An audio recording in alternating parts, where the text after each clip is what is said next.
താങ്കൾ ആരോഗ്യവാനാണ്, എല്ലാ ടെസ്റ്റും നോർമലാണ്, എന്നിട്ടും ഗർഭധാരണം നടക്കുന്നില്ല. എന്താണ് ഇതിന്റെ കാരണം? ഇതിന്റെ പുറകിൽ പലരും ശ്രദ്ധിക്കാതെ പോകുന്ന ഒരു ജൈവ പ്രക്രിയയുണ്ട്. അതാണ് ഓക്സിഡേറ്റീവ് സ്ട്രെസ്.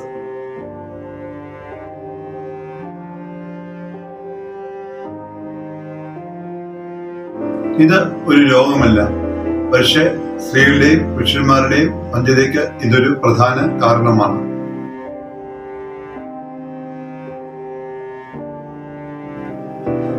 നമ്മുടെ ശരീരത്തിന്റെ ഓരോ കോശവും ജീവിക്കാൻ ഊർജം ഉൽപ്പാദിപ്പിക്കുന്നുണ്ട്.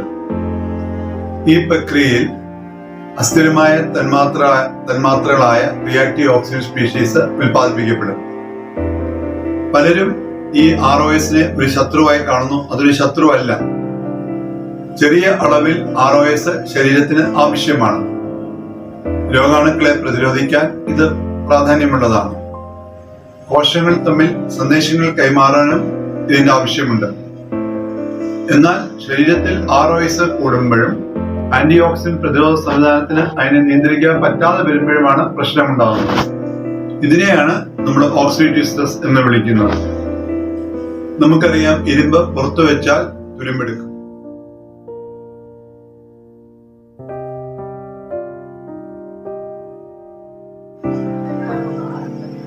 നമ്മുടെ കോശങ്ങൾക്കും ഓക്സിഡേറ്റീവ് സ്ട്രെസ് മൂലം അകത്തുനിന്ന് കേടുപാടുകൾ ഉണ്ടാവാം. പുരുഷ ബീജത്തിന് മുട്ടയിൽ തുളച്ചു കയറണമെന്നുണ്ടെങ്കിൽ ആരോഗ്യമുള്ള DNA വേണം.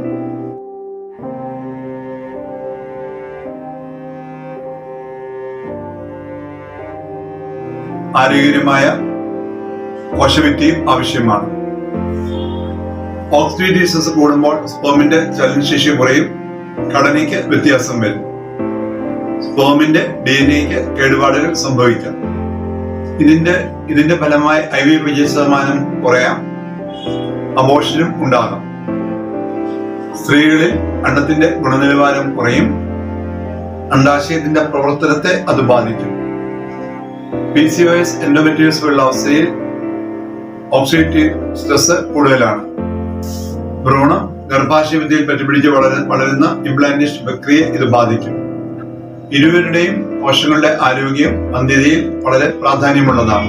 പുകവലി, അമിതവണ്ണം, വ്യായാമമില്ലായ്മ, മാനസിക സമ്മർദ്ദം, ഡയബറ്റീസ്, ഹൈപ്പർ ടെൻഷൻ, അന്തരീക്ഷത്തിലെ മാലിന്യങ്ങള്, അലസത, ഉറക്കക്കുറവ്, മാനസിക സമ്മർദ്ദം, ഇതെല്ലാം ഓക്സിഡേറ്റീവ് സ്ട്രെസ് കൂട്ടാം.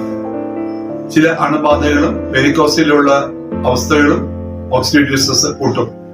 പുകവലി ഉണ്ടെങ്കിൽ പൂർണ്ണമായി ഒഴിവാക്കുക, ശരീരഭാരം നിയന്ത്രിക്കുക, വ്യായാമം ചെയ്യുക, മാനസിക സമ്മർദ്ദം കുറയ്ക്കുക, പ്രമേഹം നിയന്ത്രണത്തിലാക്കുക, ശരിയായ ഭക്ഷണരീതി ചെയ്യുക, ശരിയായ രീതിയിൽ മാനസിക സമ്മർദ്ദത്തെ കൈകാര്യം ചെയ്യുക, എല്ലാം പ്രാധാന്യമുള്ളതാണ്.